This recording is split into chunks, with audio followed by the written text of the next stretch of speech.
Assalamu alaikum warahmatullah, masu biyan mu a wannan channel ta Hikima Fasaha TV. Barka da kasancewa da ku a cikin sabon bidiyo.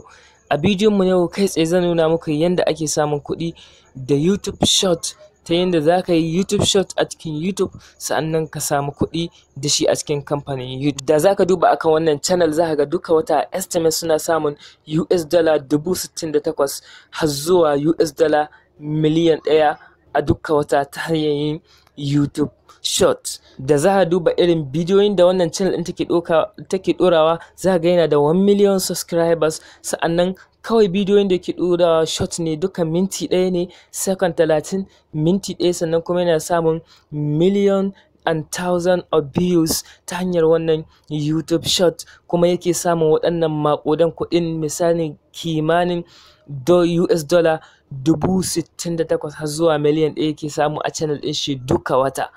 Kaga kenan wannan ba ƙaramin kuɗi ba ne, miliyoyin kuɗi ne a kuɗin Najeriya yake samu duk wata ta hanyar yin YouTube short. Idan muka sake duba a wannan channel ita kuma za mu ga cewa a duka wata estimate takan samu US dala 3,000 zuwa 62,000, wanda a duk shekara takan samu kimanin US dala 47,000 zuwa 752 a US dala. Wannan ba ƙaramin miliyoyi kuɗaɗe ba ne a kuɗaɗen mu na Najeriya. Kuma shi ma abin da yake kawai YouTube short ne, gashi nan za ka gansu wasu sakan 15, wasu sakan 30, wasu sakan 20, wasu minti 1, kai har ma mai sakan 6 akwai a cikin YouTube short, wanda a cikin wannan bidiyon zan nuna maka ta yadda za ka samu waɗannan short videos ɗin free ba tare da ka ƙirƙiri bidiyo naka na kanka ba, kai tsaye ka rika ɗorawa a YouTube channel naka kuma kana samun kuɗi da shi. Da zaka duba wannan za ka ga cewa sakan 6 ne, gashi nan kusan mutum miliyan 15 suka kalli wannan bidiyon, kuma kawai sakan 6 yake yi amma mutum miliyan 15 suka kalle shi. Kaga wannan ba ƙaramin kuɗi zai samu ba da wannan channel dashi ta wannan bidiyo. Kaga a bidiyoyin YouTube short sun danganta, akwai na fitness, food, new gadget, dukansu da sauransu, bolondikas, dukansu. Kada ka damu, a cikin wannan bidiyon insha Allah zan nuna ma ta inda za ka rika samu irin waɗannan bidiyoyin for free, sa'annan kana ɗorawa a YouTube channel naka kuma kana samun views sosai da sosai, ka fara samun kuɗi da wannan YouTube short da za ka gabatar a cikin wannan channel taka. Sa'annan kuma zan nuna ma yadda zaka ɗora videos ɗin da yadda zaka samu su, sa'annan ka yi amfani da su a cikin channel naka. Abin da zaka yi shine, bayan ka ƙirƙiri YouTube channel ta inda zaka rika samun waɗannan short videos ɗin kana ɗorawa, na farko shine ka je ka register a cikin TikTok. A cikin TikTok akwai bidiyoyi irin waɗannan da ake ɗorawa a cikin YouTube channel, kuma ana samun kuɗi da su a cikin YouTube channel. Kai tsaye zan nuna ma yadda zaka samu waɗannan bidiyoyin, duka bidiyon da kake so, illa na fitness ne ko na technology, a cikin TikTok zaka same shi. Kawai ka register, ka danna wurin search, kai search na kalan bidiyon da kake so. Idan kaga bidiyon da kake so sai ka danna akan share, sai kai copy na link.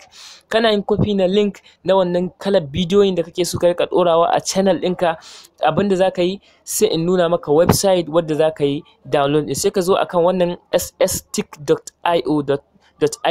Kana shiga wannan website din, ita za ta baka dama ka yi downloading na duk bidiyon da kake so a cikin TikTok ba tare da an nuna wannan logon na TikTok ba. Ba wanda zai gane daga TikTok ka ɗauko wannan bidiyon, kawai za ka ɗora ne a YouTube channel naka, sa'annan za su rika tafiya a matsayin bidiyoyinka.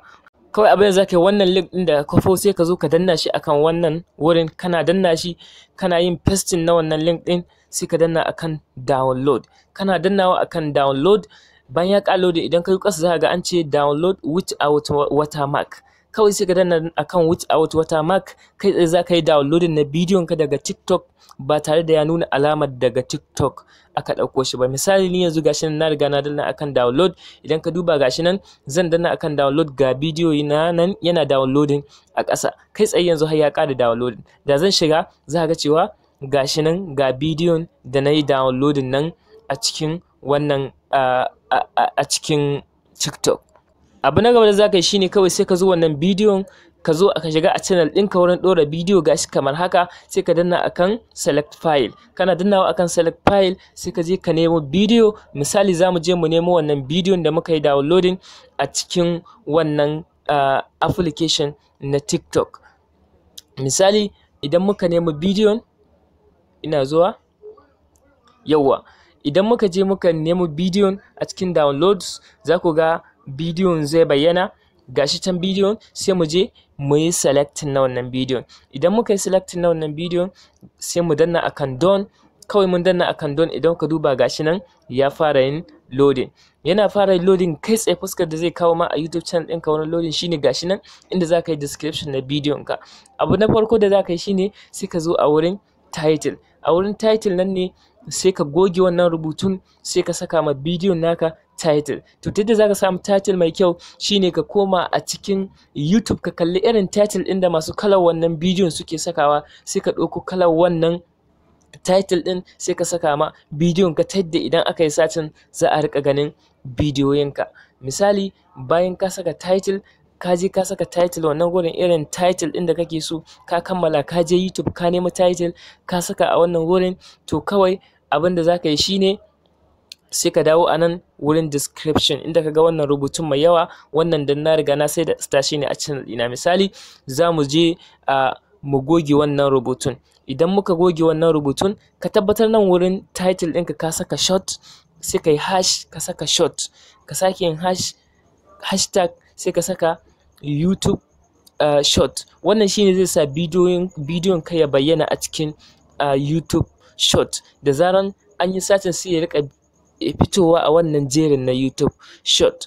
Haka ma idan ka zo a description nan ne zaka bayyana menene bidiyon ka yake kunshi da shi. Kila wannan bidiyon zai bayani akan kaza kawai bayan ka rubuta wannan, bayan ka je ka yi wannan ka rubuta description na bidiyon ka, nan ma sai ka sake yin ƙasa ka saki paragraph, sai ka sake sa hashtag ka sa YouTube short. Kila bidiyon ka yana magana ne akan yadda za a samu kuɗi online, sai ka sake yin hashtag, misali hashtag yadda ake samun kuɗi online, hashtag how to make money online, hashtag YouTube short, hashtag izzar su. Duka za ka iya saka waɗannan. To waɗannan hashtag ɗin da kake sawa, da zarar an yi sacin abin da ya danganci wannan bidiyon ka zai bayyana a cikin YouTube kuma a kalle shi. Wannan ta haka ne ake samun views da kuma subscribers hanya mai sauƙi. Misali ga nan ina nuna ma akan screen ta yadda za ka fahimta. To bayan ka yi wannan, kawai za ka zo nan idan kana buƙatar thumbnail ka ɗora, idan ma baka buƙata dai ka zo nan a nan ƙasa. Misali sai ka danna akan no, it is not made for kids. Bayan ka danna nan sai ka danna akan wannan show more.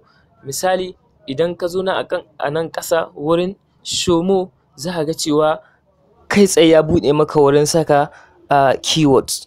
To hanya da zan baka ta inda zaka samu views da subscribers ta hanyar wannan keywords din shine zan nuna maka wannan website ta inda zaka je kai searching na keywords waɗanda suka danganci bidiyon ka ga mutum nawa suke searching da irin waɗannan keywords din a YouTube a duka wata. Sa'annan ka ga menene quality su, suna da higher rank ko kuma lower.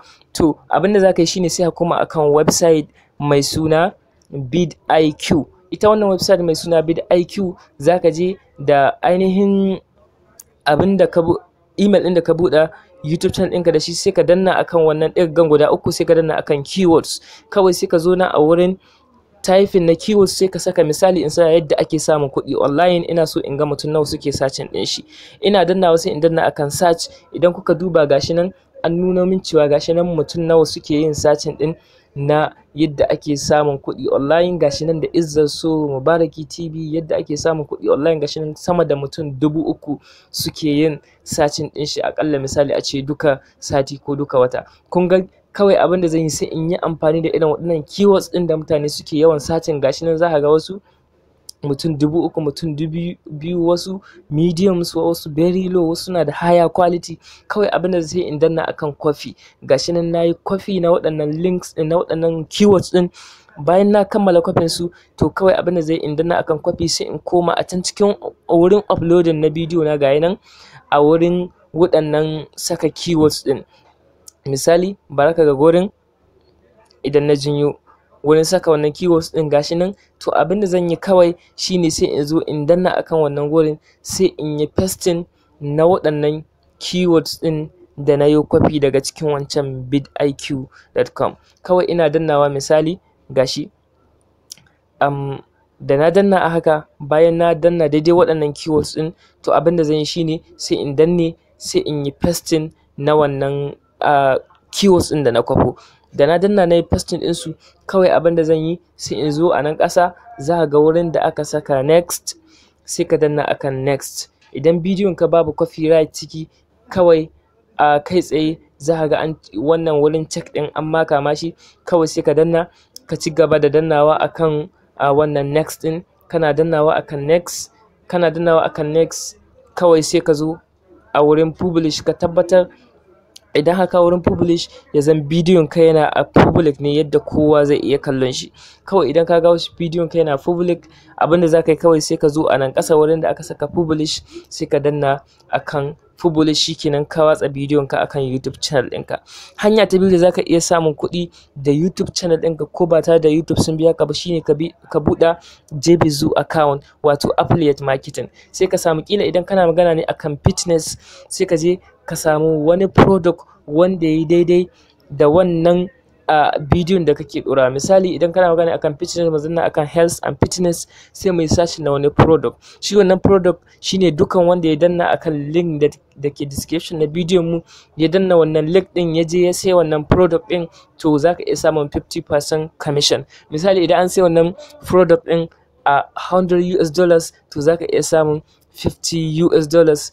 Kawai kai aikin ka shine ka kawo customer ya sai wannan product ɗin, kai kuma sai su baka commission. To idan ka je ka ga product ɗin da kake so kai promoting a cikin wannan YouTube channel naka, wanda ta wannan hanyar ne mutane masu yin wannan YouTube short ɗin, duka irin masu wannan YouTube short ɗin, idan kana a description ɗinsu suna saka irin waɗannan link ɗin da idan mutum ya danna na affiliate marketing ya je ya sai product, to kai tsaye za su samu commission ko ma ba tare da YouTube sun biya su ba. Kawai idan ka ga wanda ya burge ka, sai ka danna akan request approval. Bayan ka danna akan request approval, sai ka je ka yi request na kana son ka yi promoting na wannan product ɗin. Misali za ka danna cewa please I want promote this product in my YouTube channel. Kawai sai ka danna I am not a robot, sai ka danna akan request approval. Idan ka danna akan request approval, abinda za ka yi shine sai ka je ka danna akan ɗigaggan sama guda uku. Misali bayan ya wuce, kana danna akan waɗannan ɗigaggan guda uku ga su a gefen ka na hagu, sai ka danna akan affiliate. Kana dannawa akan affiliate, sai ka danna akan approve. Kai za ka gani zai kawo ka zuwa wurin da aka yi approve na wannan product. To zai buɗe ma dukkan wani product da kai requesting. To abinda za ka yi kawai shine, kawai sai ka zo ka danna aka zaɓi get wannan product ɗin da kake so kai promoting. Misali sai ka danna akan get links. Kana dannawa akan get links, kai tsaye za ga ya buɗe, sai ka duba a can za ka ga link ɗinka nan na affiliate, sai ka danna akan copy. A yanzu haka da ka danna akan copy, sai ka koma a can ainihin bidiyon ka cikin description, sai ka danna, sai ka saka wannan link. Misali to get a best way to lose your weight, misali sai ka danna wannan, sai ka saka wannan link ɗin. To kai tsaye duk wanda ya danna akan wannan link ɗin, ko da mutum 100 ne ko suka je suka sai wannan product ɗin, to za ka samu commission daga ainihin wannan link ɗin da ka samu. Kaga nan za ka saka wannan link ɗin, ta nan ne za ka saka shi, dukan wanda ya danna shi ya saya za ka samu commission. To duka ana ma kawo ƙarshen wannan bidiyo. Saboda haka ga wanda bai kalli yadda ake buɗe YouTube channel ba, zai iya dannawa a description na wannan bidiyo, za mu aje masa link ɗin da muka yi na yadda ake buɗe YouTube channel. Sa'annan akan affiliate marketing ma mun yi magana akan yadda ake buɗe JBZU account, sa'annan da yadda ake samun kuɗi a affiliate marketing. Affiliate marketing hanya ce ita ma ta samun kuɗi wadda baka saka ko sisin kwabo. Kamar kawai kai zaka ga kawo mai siye ne, idan ya zo ya siye kaya, kai kuma sai a baka naka kaso daga ciki. Kuma wannan ana samun kuɗi sosai gaskiya idan zaka iya. Amma manta idan wannan shine farkon zuwanka a wannan channel ta Hikima Fasaha TV, ka daure kai ƙasa ka danna mana alamar subscribe, sa'annan ka danna alamar ƙararrawa ka zaɓi all, ka danna ma wannan bidiyon alamar like, domin haka shine zai bada damar da mun ɗora sabon bidiyo da ke magana akan yadda zaka samu kuɗi online, ko kuma yadda zaka sa YouTube channel ɗinka ta girma ka samu views da subscribers da yawa, ya kasance kai ne mutum na farko da YouTube za su aika ma sanarwa akan sabon bidiyon mu. Idan